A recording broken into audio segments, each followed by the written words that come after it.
Hi, I'm Ramiz Monsef. I'm 6'4", based in Los Angeles. My first question is growing up, what did you want to be? First, I wanted to be a veterinarian. That was the first thing that seemed right to me. Because I love animals and always have, um, dogs especially.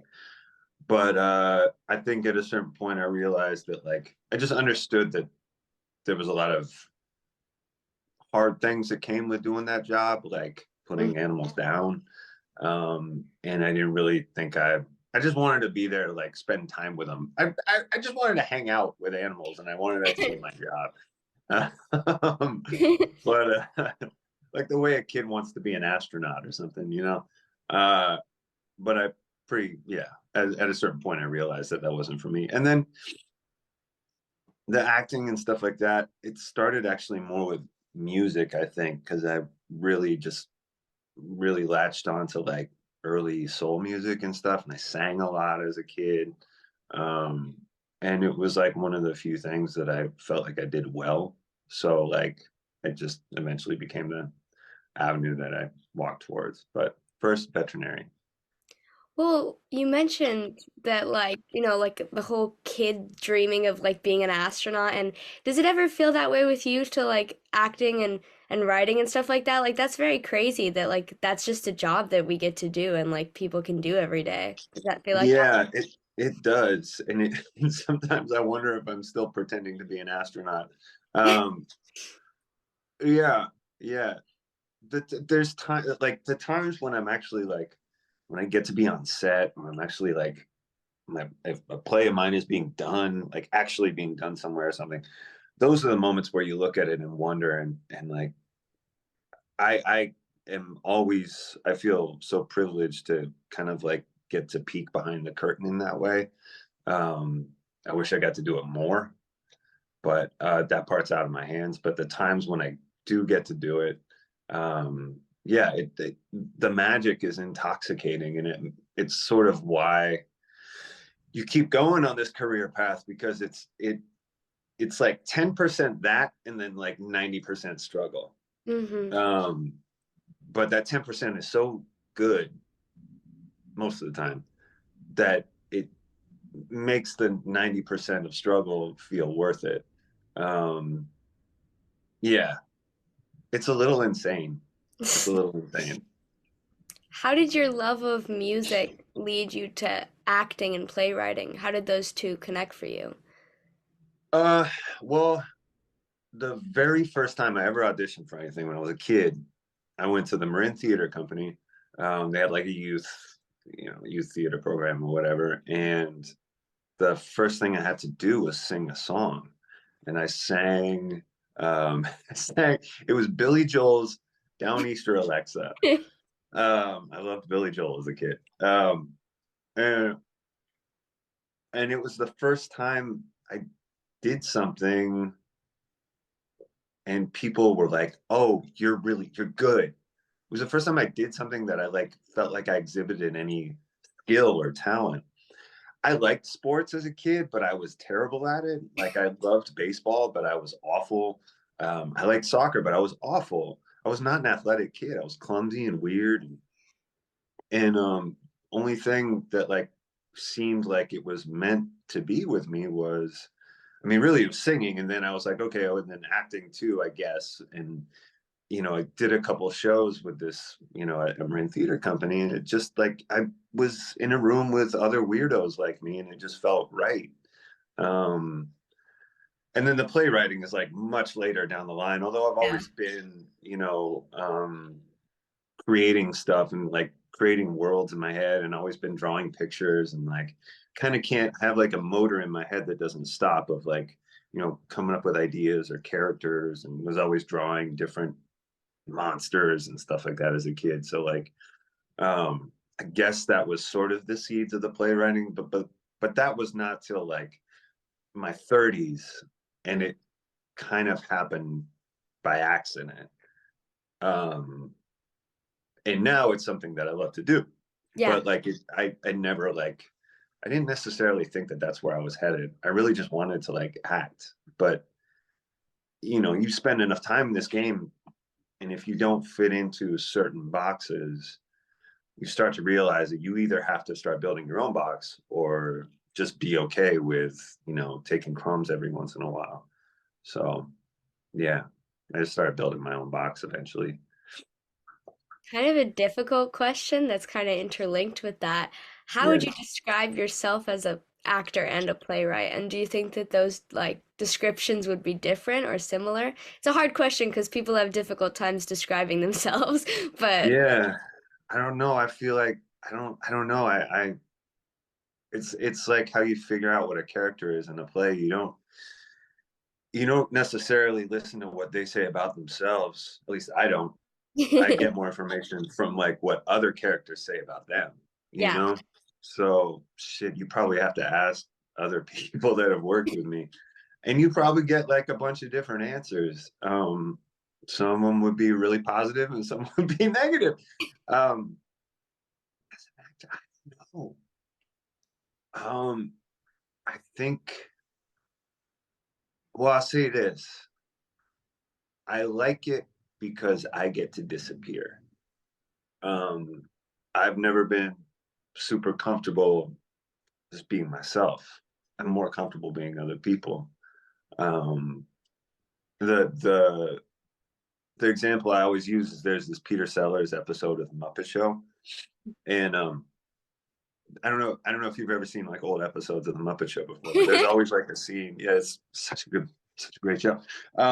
There was always a scene where like the guest would be in their dressing room and like Kermit would come in and like have a problem and they'd have a little scene together.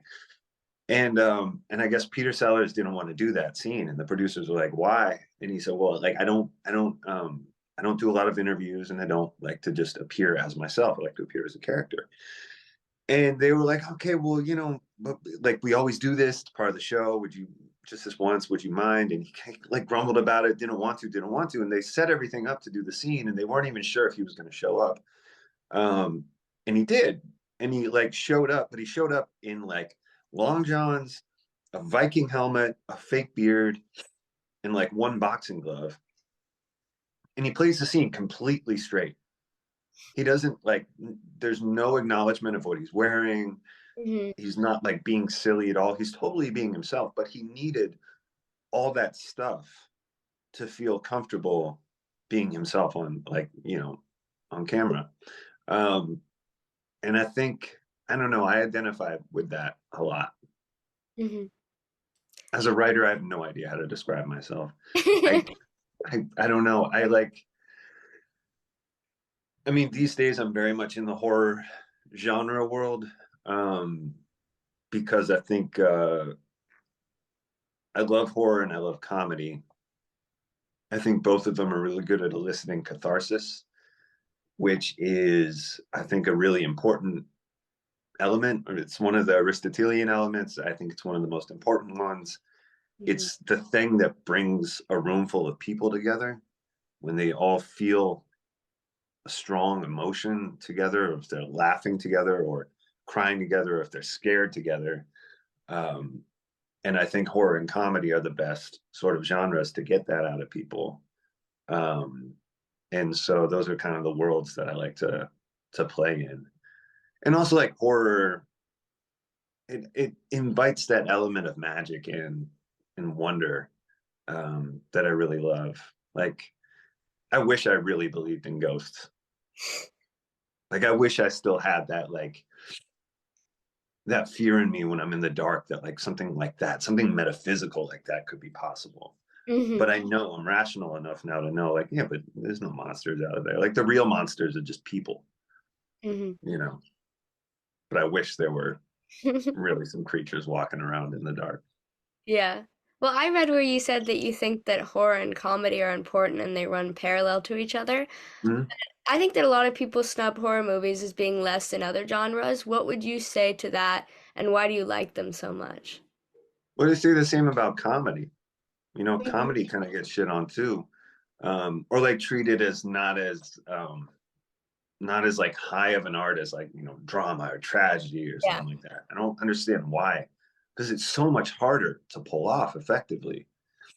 Um, And people always, Groucho Marx's his autobiography, he talks about how like Hollywood always fawns over these comedic actors who decide to take a dramatic turn. And like that's when they get their Oscar nomination and shit. And he's like, that's that's the easy part. The Yeah. drama is the easy stuff. The hard stuff is like making the equation work where you get a laugh from Mhm. everybody. It's hard. It's really hard. I mean, I don't know if you've taken a clown class yet, but like when you have that day where it's just like, okay, make me laugh, be funny for 5 minutes. Oh my God, it's terrifying, Yeah. you know? And like when it works, it's incredible. And then when it doesn't work, it's excruciating to watch. Um, which I think just demonstrates how fucking difficult it is. I can swear on this, right? Yes. Does it matter? Oh yeah. And then horror does. I feel like it's the same thing, and that's like where I started writing comedy, Mhm. but it was so hard to get a foothold in there because I don't do stand up and I'm not like in UCB or anything like that. And it's such sort of like a scene here in Los Angeles that I realized that like, okay, that's probably not going to work right now. And I don't want to do that stuff. Like I don't have the stomach to be a stand up comedian or the patience to do all the UCB, go through all the classes and everything like that. But like horror it's the same. Like Yeah. getting a scare out of somebody also requires setup and a punchline of sorts. So Yeah. it's kind of the same kind of like bits and pieces that you're working with, just kind of a different sort of result. Um, so it came really naturally to me. And I also just grew up on horror. I was scared by everything as a kid. Um, like afraid to go outside at night because of Night of the Living Dead, like Yeah. literally thought zombies would come chasing after me, like so ridiculous. But like again, that wonder, that childlike wonder, I think is like so incredible, to believe that that magic exists in the world. And I want to try to give that back to people.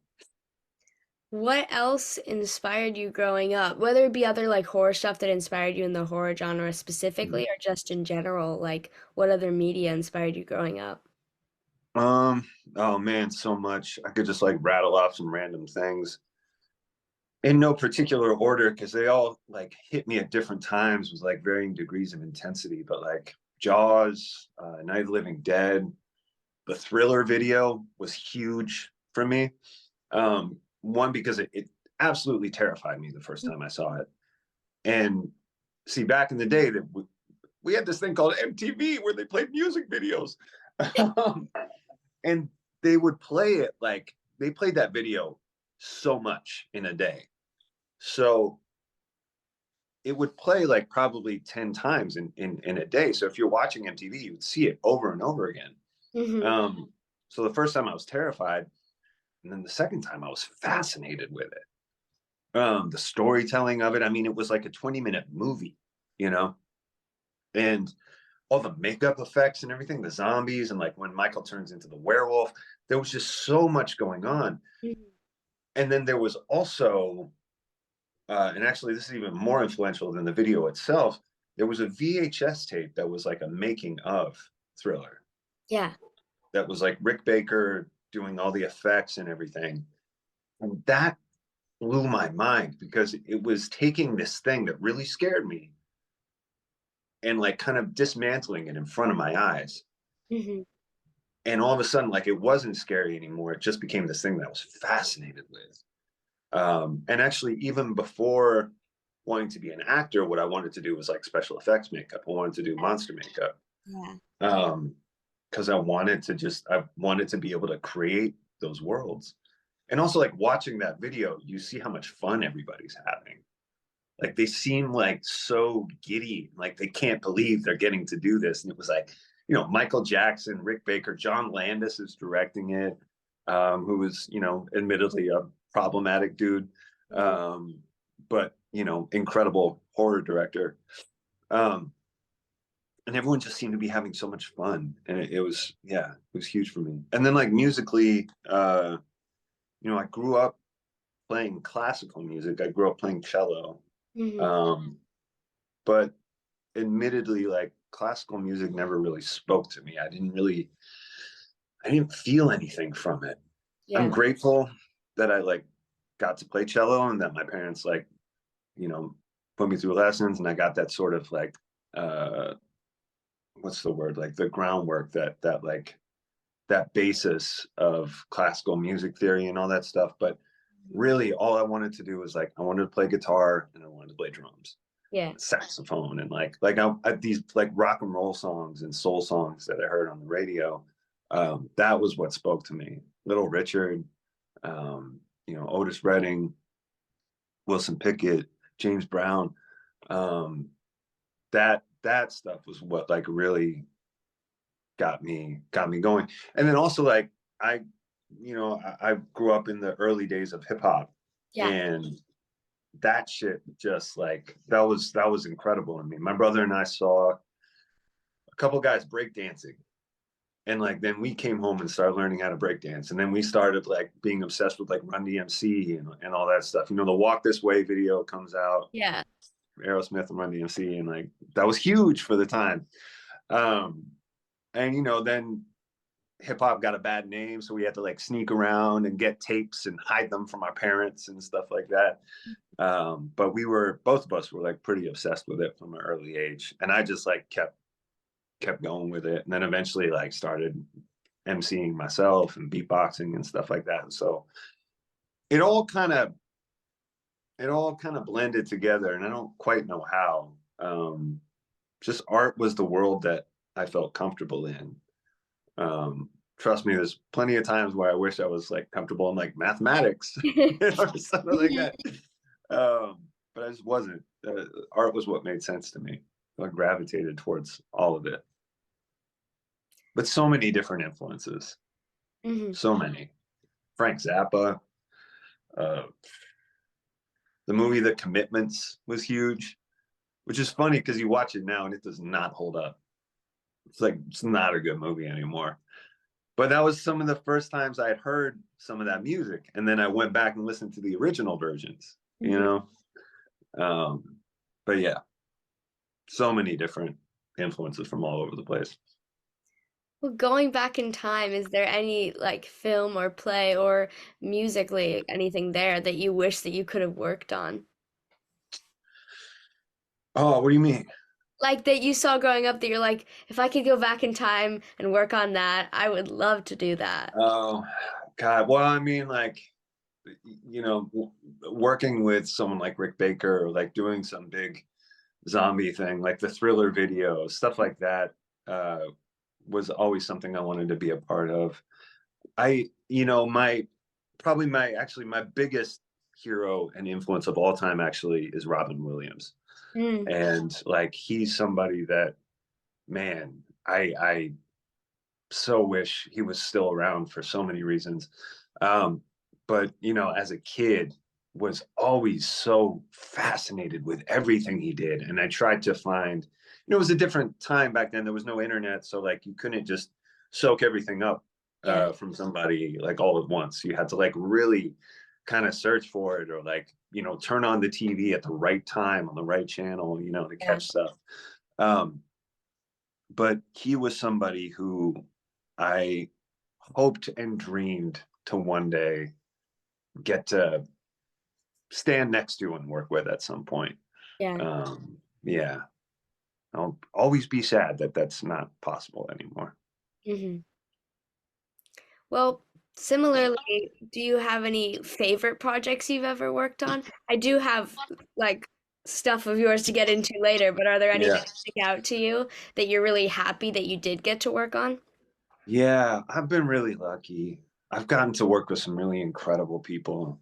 Um, and yeah, like doing guards at the Taj with Rajiv Joseph, and being directed by Giovanna Sardelli. Uh, uh, Doing Time of Your Life with Steppenwolf, um, um, and a lot of those Steppenwolf company members. Jeff Perry, Yasin Payankov, Marianne Mayberry, Guy Adkins, some of which aren't with us anymore. But getting to see those master's work. Um, that show, especially, like all I did was I played a pinball machine. It all takes place in a bar, right? And it's like Yeah. a 3 hour show. It's really long. And I'm like playing this pinball machine through the whole show. So I'm on stage the entire time. Um, so I was always there and just watching these masters work and play with each other was unforgettable. And I'm in my early 20s at this point. I'm like just kind of, I got my equity card on that show. Just like starting to enter the world as a professional and watching these OGs just be towering giants on stage was incredible. Doing Eurydice, getting to originate Big Stone and take that all the way to New York, doing shows with Chuck Me and Les Waters. I've just been so fortunate, and then getting to produce my own stuff, um, which I'm proud. I'm very very proud of. But that stuff takes a different kind of like spiritual toll, and Yeah. it's different. The writing stuff is so different than the acting, because the acting you just show up and interpret, Yeah. and like there's it's something I'm much more comfortable with. I've done it longer. The muscle is much more developed, and the writing is it takes more of a spiritual toll. Like it's more of you up there, and you're sort of more on the chopping block, as it were, like critically. Um, you know, People say stuff about you in a different way than they do if you're just acting in a show. Hmm. So it's a different thing. But yeah, I've just been really fortunate. And then in the film TV world, to like get to work with like Frank Langella and like um work with Benson and Moorhead, and like just like really, Mark Harmon is a gem.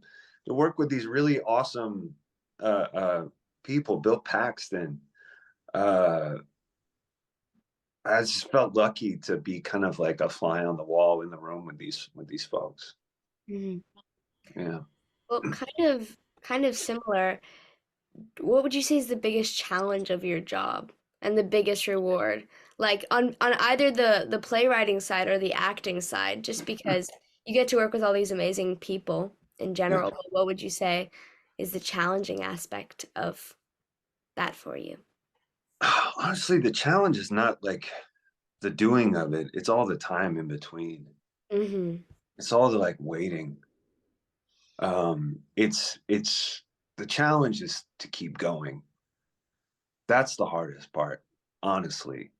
Because the doing it, I'm like the doing it is the most fun. That's why I've kept doing this crazy career. It's because like I really enjoy it when I get to do it. And it's the waiting to get to do it, and keeping yourself sort of keeping the ball in the air, as it were, mentally and spiritually during those times. That's the hard part, and that's been the biggest challenge, to not let the negativity take control, um, to continue to keep ownership over my own creativity, um, to like not wait for permission to get shit done. Hmm. I know a lot of really, really talented people, and I'll, how do I put this? Like, when you see someone who's super talented but lazy, it's frustrating. It's really frustrating, Yeah. because I know, use my I statements, I know that nothing's going to get given to me. You can be so fucking talented, but like if you don't put in the work to continue to develop your talent, or if you don't finish anything and you don't share anything with the world, your talent doesn't matter. There's a Yeah. lot of talented people, and there's a lot of mediocre people who are just really good at finishing things and putting them out in the world, at Hmm. casting a wide net. And I wish the talented people would be as tenacious and determined as some of the mediocre people. Hmm. um, because I love seeing talented people succeed. So yeah, the hardest part is the downtime. Hmm. Well, what you said at the end there kind of reminded me of this. Do you have any advice that you would give to like people who want to become playwrights or people who want to start acting or people who just want to get into the arts in general?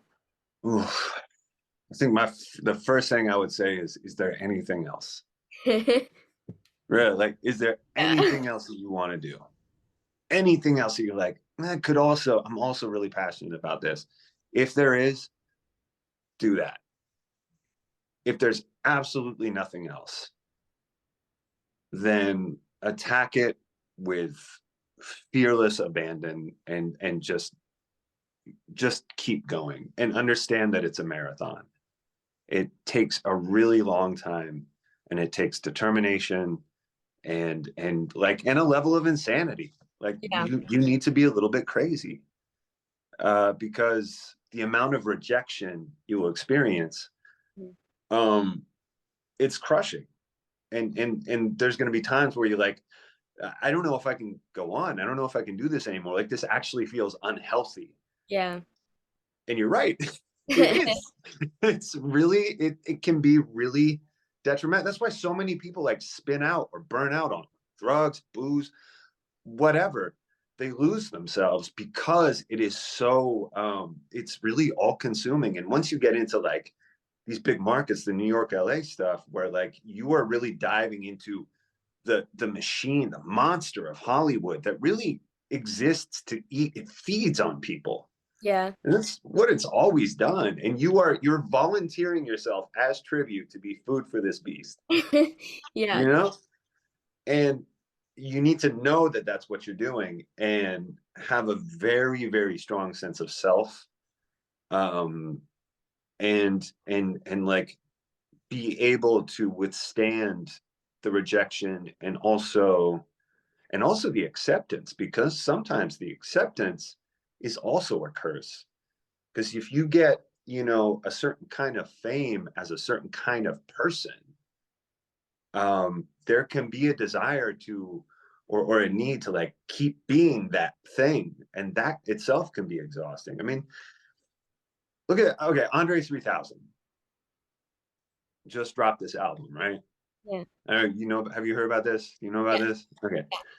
It's all flute music, it's all woodwinds, and it's such a departure from Outcasts and everything. It's beautiful. I was listening to it last night with all our friends during Thanksgiving, and like literally the conversation we put that on, conversation like kicked up like 20 notches. It was amazing. Um, that that kind of left turn I admire so much. Because it's so hard for artists to do, especially when they reach the kind of fame that he has achieved. I think it's scary to do the thing that everyone is telling you, like, this is never going to work, man.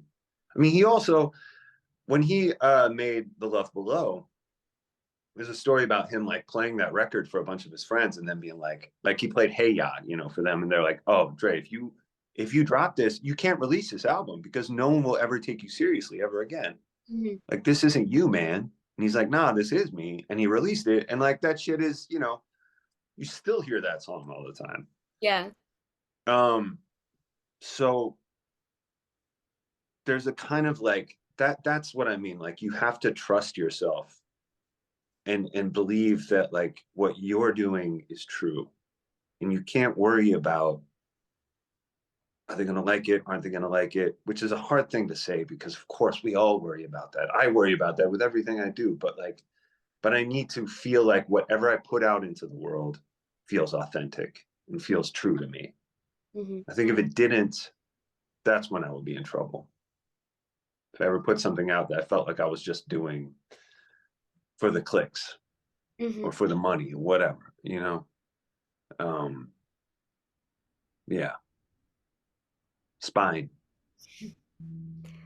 Well, with all the hard parts, like rejection and everything difficult that comes with the job, what is it like when you get to finish a show acting wise, or you get to see something you've done writing wise performed? What's that final product like for you? Yeah, I mean it's different the acting and the playwriting. With the acting, I've really grown to love the sort of birth, life, and death of a thing. Yeah. Um, I used to get really sentimental when a show closed, and now it almost always it just feels natural and good and right. That a thing is born, lives, and dies. Much like us. Yeah. Um, and that like nothing should go on forever. If it goes on forever, then it becomes like Phantom of the Opera or whatever. Like it stops meaning anything. It's just Yeah. sort of eh. um, and the ephemerality of theater. I love that like what you're experiencing in that room. It's the only people who experience that are the people that are in that room. Even if you're filming it, there's no way to translate that feeling to another medium completely.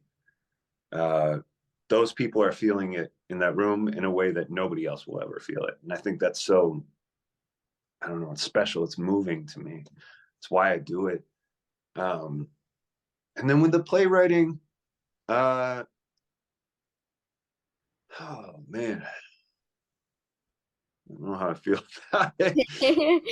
It's hard. That's like, I'm learning to let go better with that. Because there's always things once it's up where you go, I wish I did that a little different. Um, and I'm sure at some point, if I'm so lucky to get to have other things produced, um, I will develop that muscle of letting go and being able to be okay with the mistakes and the bumps and the warts. Um, but right now, I tend to kind of pick them apart a little bit and obsess over them. You're like, I could do that better. I could do that better. So it's a different experience. Also, like when I did The Unfortunates, I was in it, Yeah. which was also a different kind of thing. And I don't think I would these days. I try not to do that as Yeah. much. You know, I don't write roles for myself necessarily. I guess the hope is if I get to have films produced or whatever, that I would be in them in some way, but not necessarily as a starring role. I don't Yeah. know. Yeah, I like to be outside of it more. It's I like to be able to create the world. Like that's the most fun for me. I Yeah. think that that's a perfect transition into talking about Cornish and how that helped you and everything. What in general drew you to Cornish and how did you start out that journey? Yeah. If I'm being 100% honest, it's the first place that accepted me, Hmm. and I didn't know anything about it. I just really needed to get out of the Bay Area, and Cornish accepted me, and I was like, great, I'm going to Seattle. Um, I had some family members who had taken classes there at some point. I think my mom took some cello classes there, my grandmother or something. I don't know. Um, but I kind of just went on a whim, and I'm so glad that I did, uh, because it really, being there made me grow up quickly in a lot of ways. Because back then there weren't dorms, there wasn't a campus even. It was Yeah. just sort of punk rock. It was like classes wherever they could find room for us and everything. And we just like all had to grow up really quickly in a lot of ways. We had to rent apartments and pay bills and like all this stuff that like, kids 18 and 19 years old, we hadn't had to do that yet. Um, and also like Seattle was a very different place too. Amazon had not taken hold yet. It was a really like kind of funky, much more kind of working class town. And we were mostly on Capitol Hill, which at Yeah. the time was like a very like awesome, freaky, like queer neighborhood. Um, and like it still kind of is, but like trust me, it's nothing now compared to like what it was. There were like sex shops and like it was awesome. It was awesome. It was like very much like San Francisco, um, like old San Francisco. It like it felt very similar. Um, so we were all just kind of thrown into the world. And when you're 18, 19, you don't know who you are yet. And to kind of like have that growing up experience with a group of people that would eventually become very close friends was really special and magical. Um, and also just the teachers were so fucking good. Um, and they cared about us so much, and they cared about what they were doing so much. And no one was like, I don't know, it was good to go to a place that didn't, uh, how do I say this? I don't want this to sound like I'm saying this in a way that's pejorative. I really am not. I'm saying this as a compliment. Like it didn't have a like Yale pedigree or something like that, you Yeah. know? It was just kind of like this journeyman sort of relatively unknown, at least nationwide, art school. Hmm. And so because of that, there wasn't like a pressure of like you have to measure up to a certain whatever. We were just measuring up to ourselves. And that was I think actually really liberating. At Hmm. least for me, it was. Um, and so the teachers that were there were just there because it meant something to them and they had a foothold in the community. Um, and so I don't know, it just felt like we were a part of something uh, niche and funky and cool and like it hadn't totally figured out what it wanted to be yet, and we were part of it figuring that out. And they gave us a lot of independence and freedom to kind of like have jagged edges and make mistakes Yeah. and fail, which is something that like doesn't get done enough. Like failure is such an important part of your journey as an artist. Hmm. um, it's what makes you better. It's what makes you a master of your craft. You need to fuck up like as much as possible, especially when you're young. It's so important, and they so encourage that. um, yeah, John Wilson, Hal Ryder, Amy and Timothy, of course, Sheila, Richard, who was running the program, David Taft, who taught us all our clown and everything, Robin, God, who am I forgetting? Larry Ballard, Bob McDougall, uh, shit, I want to say everyone's name, Dina Burke, Kate Meyer, like, just really, just so lucky to be with these awesome artists and teachers. They took such good care of us. Is there any advice or anything that was said to you by a teacher at Cornish or in general that influenced you or still resonates with you today that you can remember? Yeah. Sorry. Uh,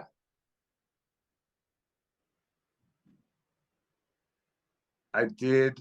So my senior year, Timothy directed me and two other guys in this show written by Lawrence Fishburne called Riff Raff. Um, and it was right after 9/11. Uh, and I remember when we did it, Timothy was my mentor, by the Mm. way. It's amazing.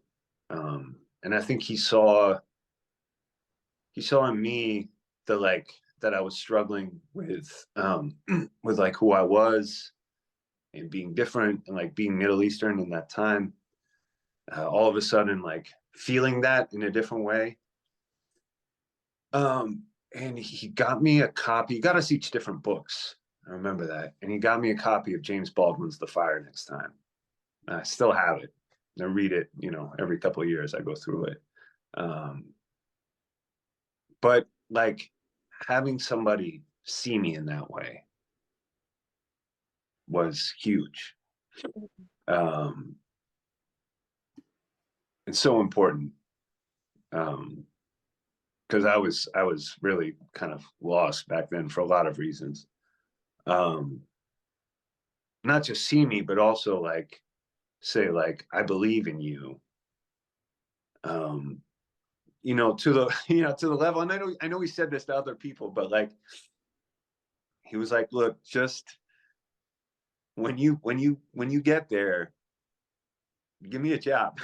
Hook me up. And like for someone like that to say that to me and like believe in my ability in that kind of way was huge. I didn't necessarily like feel a lot of that coming up, and to like experience that was massive for me. um I wish I had like a more concise kind of like one thing that someone said, but it wasn't just one thing. It was really everybody's collective intention Hmm. to make us the best possible, questioning, inquisitive, determined, uh, fearless artists that we could possibly be, um, kind of all gelled together as one big experience. Um, and the school then really was just, it was what you made of it. Plenty of people in our class that dropped out or left or were kicked out. Um, they did it a little different back then. So like, I think when our class started, we had like 56 people or something like that in our class. And by the time we graduated, we had about 22. So a lot of people went by the wayside. Some of them, were just like, this isn't for me. I guess I figured it out. I don't want it. And like, that's actually good. Figure that out as early as possible. Yeah. Um, and some people couldn't hack it. Some people fell into drugs and alcohol. Some people just disappeared. I don't know. But to the faculty, we were like their mission. I felt like we mattered so much to them. Um, I don't even remember what you asked me. I'm just going off. um, yeah, I could go on and on. Similarly, I remember when you came to talk to our class and you talked about how you still have realizations about stuff you did at Cornish that you didn't get in the moment when you were Mm. doing it. Are there any of those that stand out that you can think of right now? Yeah, I mean, like Robin talking about vulnerability was definitely one. Um, and like learning how to make yourself cry and what that actually means. That like understanding sense memory, uh, like drawing from lived experience. Um, it seems so simple to just say it now, to be like, yeah, you can't play being in love if you haven't been in love. You can't play grief if you've never felt like actual grief. And you don't have to feel that like, nobody can play Medea as Medea, hopefully. Yeah. Like no one's like, I remember that time I killed all my kids. Like, hopefully, you're not drawing the exact same memory, but you need to have experienced some kind of grief that was that deep and that sort of uncontrollable and that sort of like raw, Mhm. um, to be able to portray it on stage. Um, so like having a wealth of lived experience is just as valuable as your education. And I feel like that's what she was trying to convey to us. And we all understood it with varying degrees, but it took me a number of years to fully understand what she was trying to say and how she was trying to say it. Um, that's a big one. I mean, a lot of stuff with like clown that hit me much later. Um, Definitely a lot of stuff with that Hal Ryder taught us about Shakespeare. Mhm. I ended up at the Oregon Shakespeare Festival for a number of seasons and got to like, got to apply the things that he taught me that I think I didn't do very well in class. Yeah. I don't think I understood it. Um, but then when years later it circled back, there were a lot of moments, especially like going through text and analyzing text, where I'm like, oh my God, that's what he was talking about. And I mean, I went back to him many times after I graduated. I stayed in touch with him, until he died. Um, and would always ask him questions about Shakespeare all the time, and he always responded, always got back to me. Um, so all these things, like again, like I don't think I was that good in the moment. You Mhm. know, I think what I did really was failed a lot, but that failure taught me how to do it right the next time. Yeah. You know, oh, Bonnie Cohen, my God, how could I forget Bonnie? That was another one. Um, Also someone who taught me a lot about vulnerability. Uh, we had to do, we were doing scenes. She was our sophomore acting teacher. She was awesome. I think she lives on the East Coast now. um, but tiny little Jewish lady, get up in your face and dismantle you. Um, wouldn't take shit from anyone. And we were doing scenes. We were doing a scene from Sexual Perversity in Chicago. It's a mammoth play. And again, we were doing it terribly, terribly, because we were like playing at a thing. And I don't know what she did. I don't know how she did it, but like in that scene got us to, I don't know, to drop in, to drop in.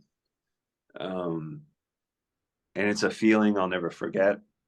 So hard to put into words. All this stuff that we do is so like, it's so like metaphysical. It's like not Yeah. like, how do you tell someone how to like put on someone else's skin? You know what I'm saying? Like Yeah. step inside their feelings. Like, how do you put that into words? I don't know. But they managed to teach me how to do it at least. Um, yeah, If yeah. you could if you could give advice to people currently studying at Cornish or people who plan or are thinking about going to Cornish, what would you say? Listen, listen big. Listen to your teachers. Don't party too hard. Have fun, but don't go crazy. Moderation. Um, and have an idea of like where you want to end up. Hmm. Have a goal. I think that's really important. That goes beyond college. Like, okay, you're here now, but like 5 years, 10 years, have those plans set up because it helps you to aim towards something. It helps you to have a target to be moving towards. And that target can change. Yeah. Your trajectory can change, and that's totally fine. Uh, but have one. Otherwise, I think it's easy to get caught up in the nowness of it without realizing that like really you're just right now you're building a very important foundation Hmm. for the decades that will come afterwards.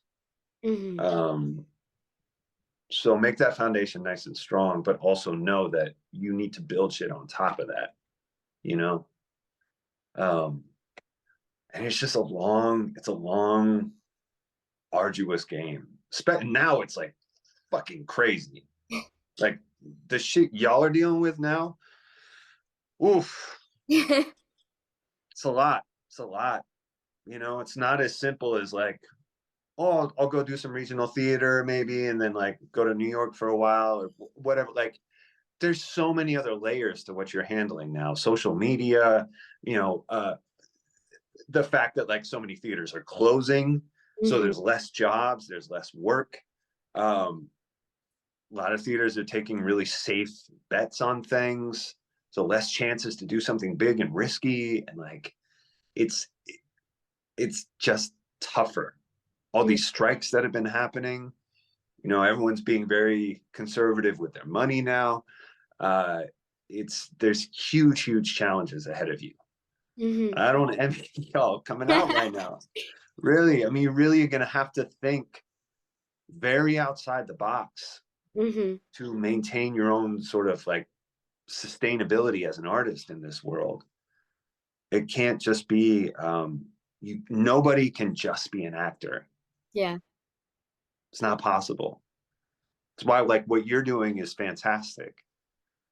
Like this talking to people, interviewing people, that's like another thing that you do. And like lean into that, because however any of us makes it, it's not going to be off of one thing. It's going to be because you did 30 things and Hmm. they all like congealed in one magical moment. And then and this is the thing about making it, there's no making it.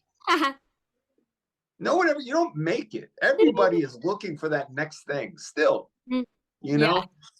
So it's, there's never a time where you're like, I'm all good. No, Yeah. you're always going to be searching and always going to be climbing towards the next thing. So you have to find a way to satisfy that motor and make it, like, calm it down and make it okay with the journey itself. Hmm. The destination's a will o' the wisp, Yeah. Yeah. you know. I think that was great advice. Okay, good. I really want to ask you about some stuff you've written before I move on Mhm. to acting or anything, but Yeah. I actually have interviewed quite a few people from OSF, so I'm Mhm. quite familiar with OSF. I really like it. Yeah. And I know that you co-wrote The Unfortunates, and I was wondering if you could talk to me a bit about what that process was like for you. I know, like, just what that was like for you. Yeah. Um, uh, the hardest thing to do is to write a musical. Yeah. Um, Even harder than that is writing it with five other people. Um, um, yeah. Look, oh man, that could be like a whole other, just talking about that could be its own thing, because there's so many layers and levels to it.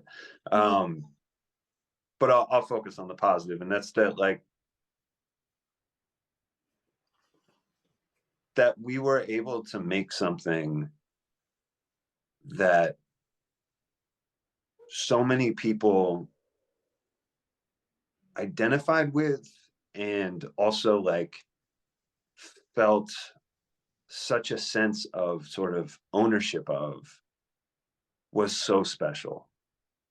Um, to be able to hear people singing songs that you wrote at the top of their lungs, um, and to feel like we made something that gave people like a real serious catharsis. Like, that show was an emotional gut punch. Like, Hmm. people, like, oof, it really, I mean, it's about coming to terms with your own death. Um, and I think it was done in a way that people were able to sort of project their own sort of personal pain and struggles onto it and make it be cathartic for them specifically, even though, the show was the show. Um, that felt like such a great success. Um, the process was really difficult. Hmm. Making it was really, really hard, for a lot of reasons. Just there was a lot of cooks in the kitchen. There were a lot of ideas, a lot of egos involved. Mine was one of them. Um, and yeah, and for all of us, it was our first thing that we'd done, and Yeah. we chose the hardest thing to do. And we really did not know what we were doing. We were building the plane in midair. Like, we really, like, had no idea what the fuck we were doing. And we kind of, like, it all happened sort of, it was a bit of a bluff. Hmm. I wasn't even sure what, when I proposed it to Bill, I didn't know what I wanted to do. I had just been making some music with these guys, and it was sort of theatrical, and like, I wasn't even sure I wanted to leave New York City. And so I, like, tossed out this really kind of big ask, thinking that, like, he's probably going to say no. And, like, if he doesn't, no, we'll figure it out. But I didn't know what the fuck we were doing, you know? And none of us did. So we were all figuring it out together, which made for some really incredible magic because we didn't know the rules that we were breaking.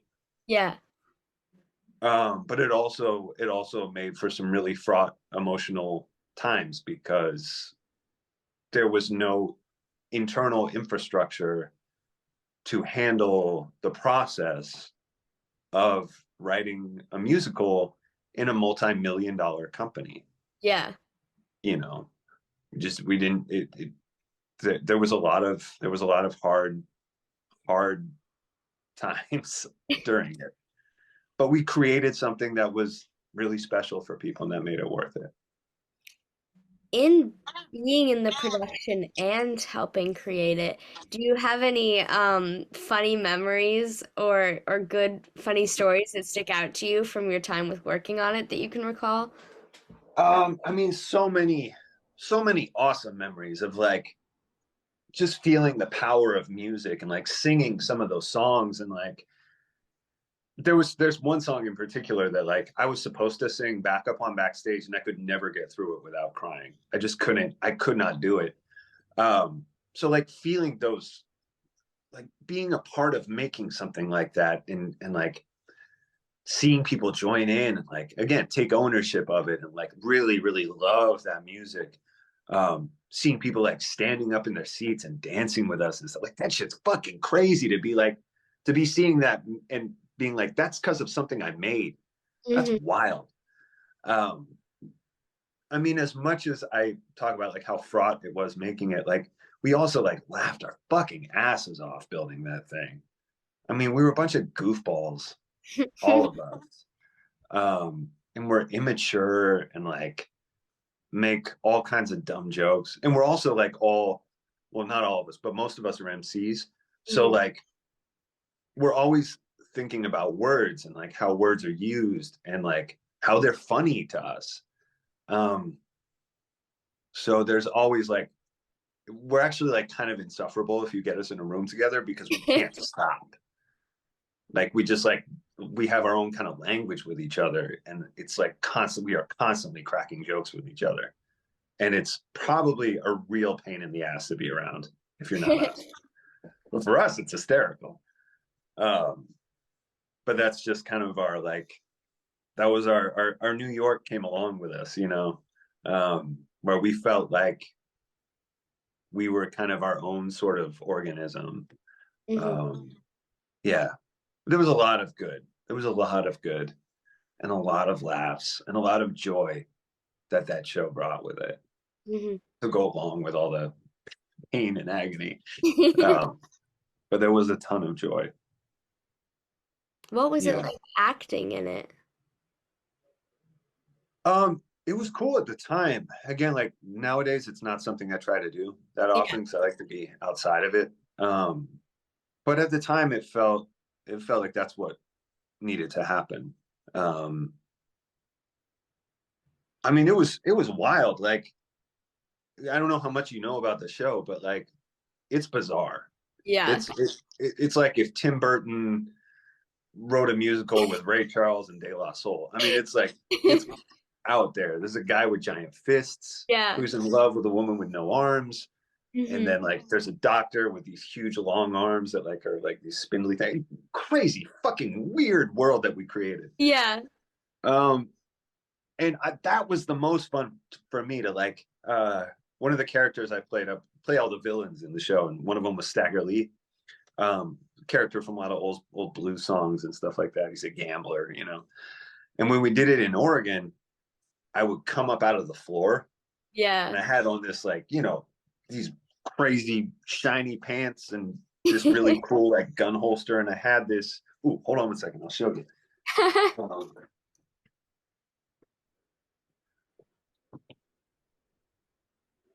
I had this prop gun that was like Oh my God. this was Stack Lee's gun, That's so um, cool.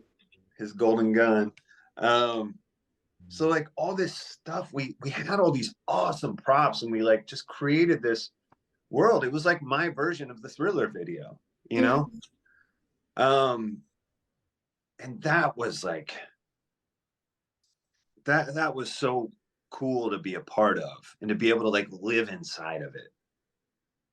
And like, and as difficult as the process of making it was, when we got to step into the magic and take part in casting the spell, Hmm.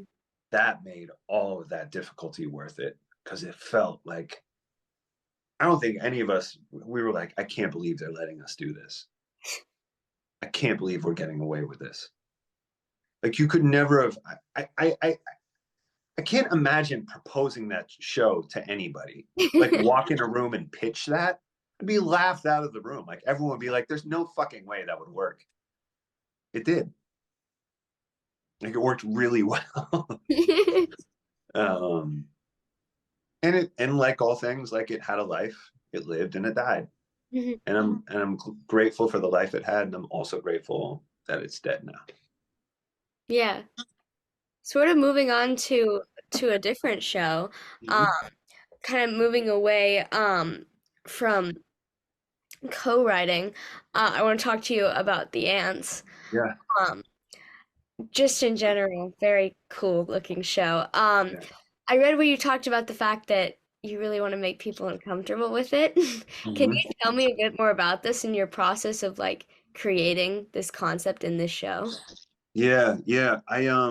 Well, it's a show about something that's really important to me, and that's income inequality, uh, homelessness. Hmm. Um, again, going back to Robin Williams, like homelessness was a huge cause of his, and I think, and I knew that from an early age. I grew up watching his comic relief, charity events that they would do and stuff like that. So like it was important to me as a kid too, and important now as an adult. Um, and I have this thing about theater, about performance in general, but like about art and experiential art, that again, catharsis is so important to me. Hmm. Um, we're on this earth for really such a short amount of time. And these days, like I get angry if I see bad art. And I mean art that is not bad, like because I actually appreciate someone that takes a big wide swing and fails. Yeah. I love a wide swing. Like at least you fucking tried. At least you tried to do something big and crazy. It didn't work, but I'm so thankful you tried. I'm glad I got to see your attempt. It's the people that just make stuff that's mediocre that will fit into a box that has already been made, um, or stuff that's indulgent that feels like a therapy session. Yeah. Uh, I have no patience for. And so I wrote it. I started writing it when I was doing Unfortunates in San Francisco, and I was staying in the Tenderloin, which is one of my favorite neighborhoods in San Francisco. But it's gnarly as shit. It's always been gnarly. Like it's always been dangerous and grimy. But I'd never like lived there before in that neighborhood, and walking around and seeing the level of poverty juxtaposed with the amount of money that was there. Um, and I've said this in interviews before, so it's an old line, but it's true. Like literally walking over bodies to get into the Twitter building, Yeah. and like being like, there's all this money, and you guys can't, you fucking tech people can't find a way to help people. And Hmm. it's only because you can't make money off of them. You haven't figured out a way to make money off of them. Like Hmm. if they could slap advertisements on homeless people and make money off of that shit, they would do it. Yeah. It's only because like they can't get something from them that they don't help them. And there's no reason, there doesn't need to be anyone hungry for a meal in Hmm. this world. There's more than enough food to go around. There's more than enough space for everybody. But we don't do it because it's, I don't know, capitalism, whatever. Hmm. Um, and so I wanted to make something that didn't let people off the hook. Yeah. Um, some of my favorite films and my favorite horror films these days are the ones that I'm still feeling for like the week after. Yeah. The ones that make me really uncomfortable. I love Gaspar Noé. This shit is it's hard to watch. Some pretty rough stuff there. Um, but I feel more insulted when somebody shows violence on screen that is not consequential, that is not real. Um, I've seen death. Uh, I've seen bodies. Um, and I think it's important if you're going to show that you show it in a way that is real and and I don't think showing it in a real way glorifies it. I think it makes it human um, and cathartic. Um, so yeah, I wanted to make people uncomfortable. Also, like I have a problem with how theater is inaccessible these days.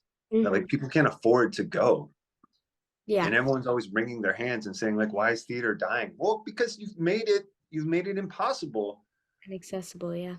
for people to go and see it. It's not a community space anymore. It's an elitist space. Yeah. Um, and so I wanted to write something that would make the elite uncomfortable. Hmm. I wanted to be confrontational. I think I achieved that. um, Sometimes at my own expense, I think, you know, I sort of feel like that's why I got the review in the LA Times that I got. Like, I think that guy is of a certain generation that took it really personally, was Hmm. really offended by it. Um, but to that, I say good. Like, you should be offended. We should be offended by what we're doing to each other in this world. Yeah. That's offensive to me. Hmm. Um, and I don't have any solutions. Like, I'm not an urban planner. I'm not, I don't know I don't think that's the business that I'm in. I think the business that I'm in is asking the questions. Hmm. Um, but yeah, I just wanted to really shake people because if I'm not shaking you, what's the point? Yeah. Then you just wasted 2 hours of your valuable time of your life. Hmm. You know? Well, what's it like bringing the horror genre to the stage? Is it difficult? Because I know I feel like that would be more easy in sort of like a film context, but bringing like this type of genre to the stage, was that difficult for you? Yeah, I mean, I don't know. Difficult, I don't know. I guess that's not necessarily one for me to answer, but like it's different than on screen. You can't Yeah. like zoom in on people. You can't like get someone's eyes, you can't like get those you can't iris in. It all has to be on stage, big, you know. Yeah. So like the way that you scare people, I think has to be different. And I think and there's different philosophies about this. I think people do it different ways. There's another show I haven't seen, but I've heard about it called The Gray House. It's Mm. also like a ghost story kind of situation. It was on Broadway for a little bit. Um, but that I think relied a lot more on jump scares. But I don't like jump scares. I think jump scares are cheap. Yeah. I think and I'm not like shit talking the Gray House. Like that's its own thing. I'm happy for their success. I just mean like for me, my preference in horror, um, I prefer menace, and I think that translates a lot better to the stage. Yeah. You know, menace and like pressure, and compression of space and time, like that. That I think is scarier. Um, so that was sort of the angle that we took on the ants. That it was much more about like it was much more about menace, and the Yeah. setup in that show is really long. Like before shit starts to go down, there's a lot of setup and probably too much setup for some people. I mean, I think that sort of bumps some people. I dug it, um, but for a while, it kind of like slips into the mundane, and you start being like, what's going on here? People just like having a discussion about economics for 40 minutes, and then shit happens, and then it doesn't stop. Like once the ball starts rolling, it's like you got to keep going until the very end, Yeah. and you have to keep upping the ante and upping the ante. So like if you're gonna do that, you can't, you can't have a high body count on stage in the same way that you would in a movie. Hmm. Um, so you can have, I think you can really only afford like 1 or 2 moments of violence at best, and you have to make them really good and really consequential. Again, um, this is something I learned from Guards at the Taj with Rajiv. Yeah. Like, there's a scene where I get my hands chopped off, and it's brilliant. This show, I think it's one of the best plays ever written, and it's one of the best plays of the last 100 years. Hmm. Um, because the way he sets it up, you know, you see they talk about the chopping block, they talk about hands getting chopped off, like the seeds all get laid in so that when it actually comes out, you realize, oh, this is going to happen. Yeah. I mean, we scared the shit out of people with that show. The screams when that happened. We also had an amazing illusionist build the trick. Um, so that really, like, my hands got chopped off in front of people's eyes, and it was terrifying. There was blood everywhere. It was awesome. Um, but I think menace for me, like, lay the seeds in, make people uncomfortable, and then you get like one boom, like one solid moment. But you can't use those too much; they stop meaning anything. Do you have any memories that stick out to you from creating this production or seeing it performed? Yeah, like, well, there's a decapitation that happens with a roll door, and there was a lot of stress going into it because we weren't sure it was going to work or not. And it's sort of like that's the whole play. Like, it all hinges on the guillotine, right?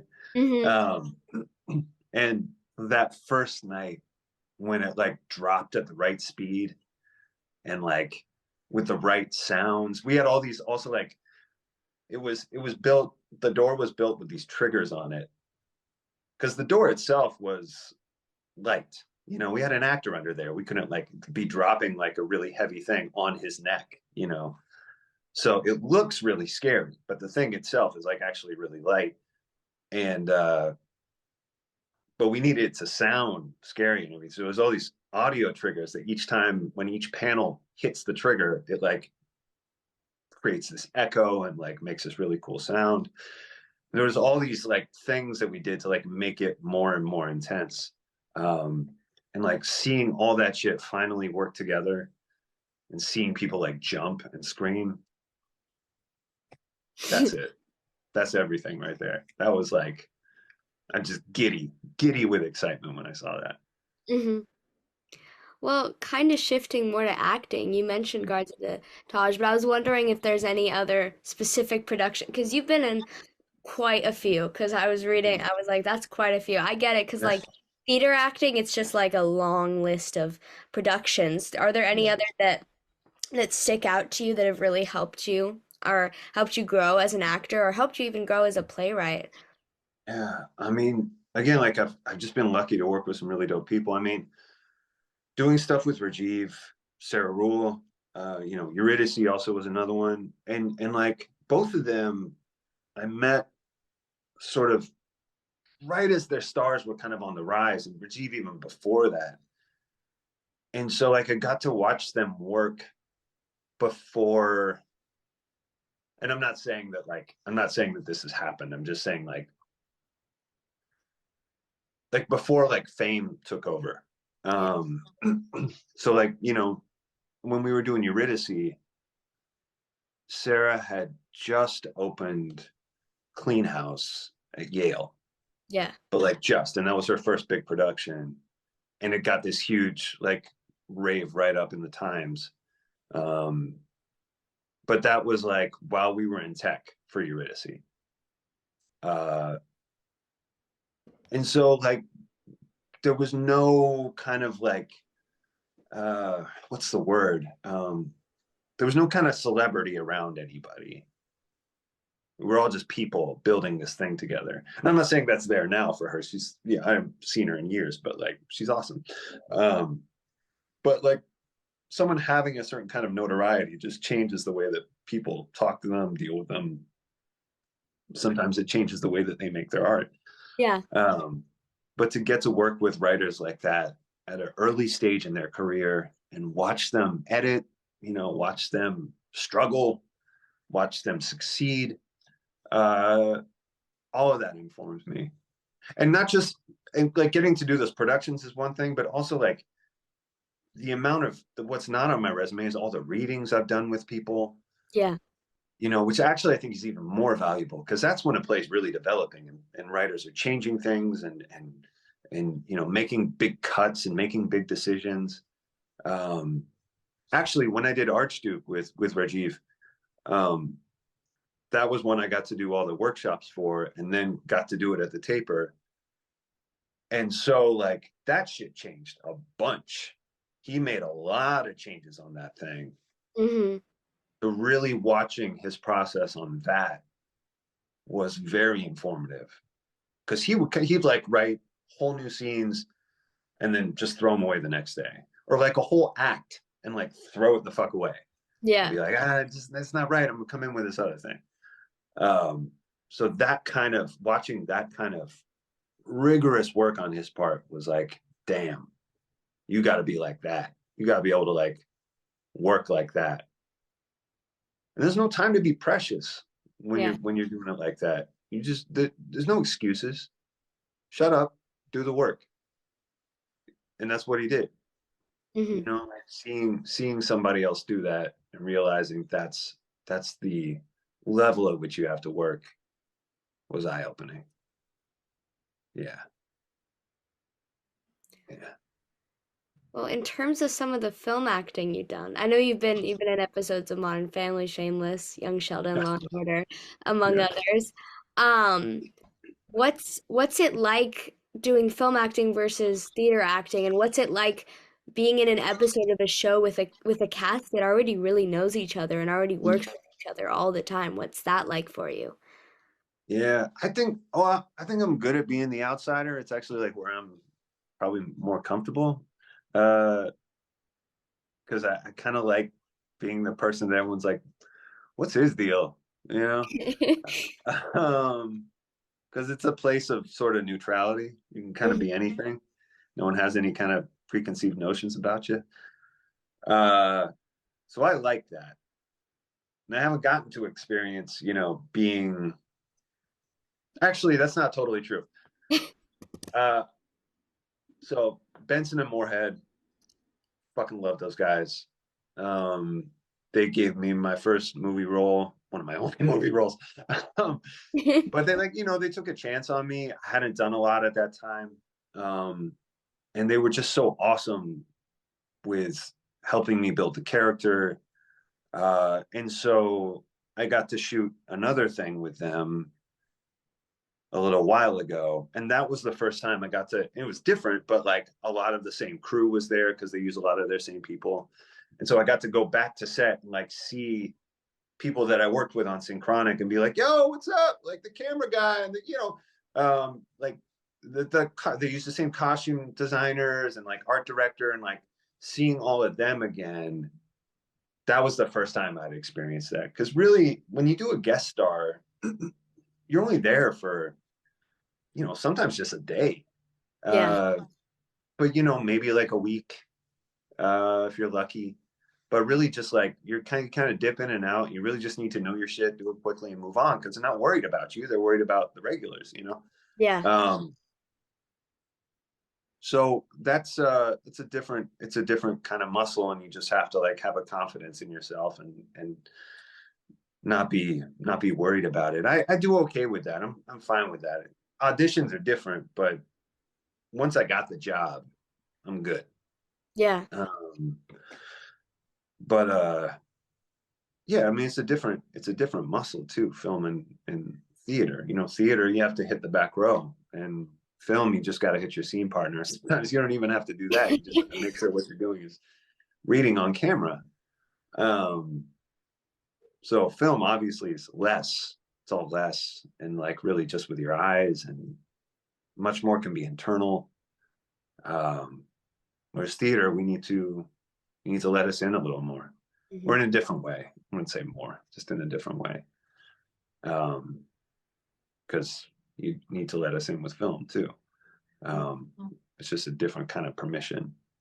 Uh, yeah, yeah, different muscles, both fun in their own way. I love in film that you can connect with your scene partner on such an intimate level Yeah. that you don't have to hit the back row. So Yeah. you can just, yeah, you know, you just have a conversation like we normally would. It's funny, like I just finished watching Loki because Benson and Moorhead, Yeah. but but like watching Owen Wilson and being like, does this guy ever talk above a whisper? Like everything is like right. His scene partner is like right here, so he doesn't have to talk any louder than that. You know, Yeah. uh, and it's so good. He's so good, um, and so like subtly funny. He's one of these actors that like I feel like has in some ways become a bit of a parody of himself when he's not used by the right people. Hmm. But like, man, he's so goddamn good. Like Bottle Rocket is one of the best comedic performances like of all time. Like he's sheer brilliance in that movie. And I think he's brilliant in Loki. He's brilliant in a lot of stuff he does. When he really like is dropped into it. Um, but I don't know if he could ever do anything on stage. Yeah. You know, I don't know if it would read. Hmm. You know, Well, on a similar yet different note, like a different type of acting, what was it like working on the video games, Starfield and Diablo 4? yeah, that's weird. It's fun, but it's weird because it's not like you're not working with anyone. You're just working with you have the director in your ear, and then you have your lines that you're reading. Uh, but the director will be like, "All right, so for this line, you just caught this guy stealing from you, and you grab his hand and you say the line." So it's a weird, it's a really odd sort of discombobulating way of working. You really have to go in there and just kind of like just like let it all go and just be like loose and Yeah. not allow yourself to be like, hey, this is weird. You're dead in the water. You just have to kind of like play and imagine. But I do a lot of audiobooks, Hmm. which is sort of like it's a similar kind of muscle. Um, and the magic trick to doing an audiobook is really simple. It's just you have to see what you're reading. Yeah. And again, you're by yourself. And Yeah. oftentimes there's no one telling you anything. So you just have to like play in your own mind. And that's sort of the same with the video games. Like you uh, uh, you just have to like see the character. And with Diablo, I was lucky that the character was a very sort of big, extreme character whose voice was very specific and like uh, uh, so I was able to. It was easy for me to like see that image in my mind of like who this weird guy is. Yeah. I think it's Starfield was a little bit more difficult because I was playing a lot of NPCs that were just kind of like I think just there to kind of move the plot along. Yeah. So like the stuff they're saying is not as specific. There's less to hang on to. So those were a little bit more difficult for me, but like just it's just different. It's just different. With all Yeah. the different forms of acting and just in general, what's your favorite thing about acting? Uh, when I get hired to do it. I don't know. I can't pick favorites. It's all different, and it's all like there's good and bad about everything. Theater is my first love, Hmm. and probably always will be, even though I go through phases of being so angry at it, um, and just kind of confounded by it. Um, and then film, film I love for different reasons. That is like it's the magic. It's so few people get to kind of peek behind that curtain. And so I just try to savor the small moments that I get to do that Yeah. in. Because I'm not. I'm very flattered that you're interviewing me, but like I haven't done a whole lot. So I feel lucky when I get invited to the dance, um, and get to play in the sandbox for a minute. Uh, but they're different. There's things I love about them and things I hate about them, and like anything, just try to enjoy it when I'm doing it. That's the bottom line. So when you get there, just love the shit out of it because who knows when you're gonna get to do it again. Hmm. You know. Yeah. Couple last questions for you Yeah. here. And this is one of my favorite questions to ask people that I interview. No, And that is if you could give your past self a piece of advice, what would that advice be? it's gonna be okay. It's gonna be okay. You won't understand how you get to where you get, but it's gonna be okay. I think that's really beautiful.